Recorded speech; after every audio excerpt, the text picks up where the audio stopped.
পরিবহন খাতের mafia don Shahjahan খান এবার দুদকে তার বিরুদ্ধে অভিযোগ শ্রমিকদের কল্যাণের কথা বলে সড়ক থেকে ১৪২১ দিনে প্রায় ৭,০০০ কোটি টাকা চাঁদাবাজি করেছেন, যেখানে নাম ব্যবহার হয়েছে বাংলাদেশ সড়ক পরিবহন শ্রমিক ফেডারেশনের।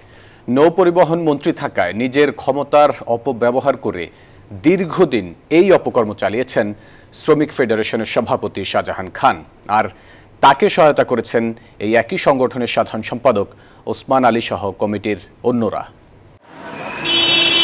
ছিলেন হাসিনা সরকারের নৌ পরিবহন মন্ত্রী।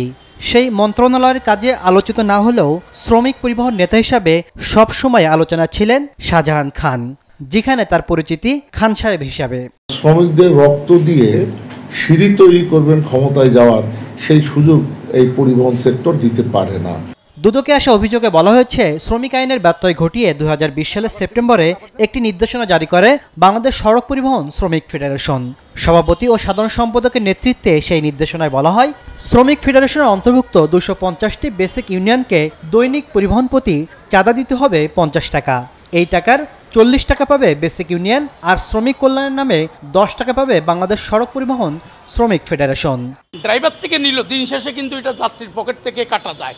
আর যখন ওনারা ৫০ টাকা নেয়, গাড়ি ভাড়া এক একজনের ভাগে ৫০ টাকা বেড়ে যায়। ওই সময় থেকে ২০২৪ সাল পর্যন্ত দেশে বাণিজ্যিক গাড়ি চলাচল করে ৮,৫৭,৫৫৩টি।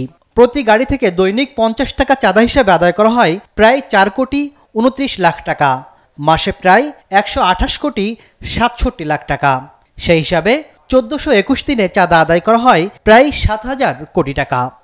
দুর্নীতির মাধ্যমে এই অর্থ আত্মসাৎ করছে, অবৈধভাবে অর্থ ইনকাম করছে, এগুলা তদন্ত করে বের করে রাষ্ট্রীয় কোষাগারে এগুলা যেন জমা করা হয়। দুদক বলছে, প্রতিটি অভিযোগ বিশ্লেষণ করে পদক্ষেপ নিচ্ছে তারা। সেখানে লোক দেখানো কোনো কাজ হয় না, আর যা কিছু হয় মনে করেন বিজ্ঞ আদালতের মাধ্যমে, আইনি প্রক্রিয়ার মাধ্যমে সব কিছু হয়। এরই মধ্যে অবৈধ সম্পদ অর্জনের অভিযোগে শাহজাহান খানের বিরুদ্ধে অনুসন্ধান শুরু করেছে দুদক। তাসলিম তৌহিদ, নিউজ 24, ঢাকা।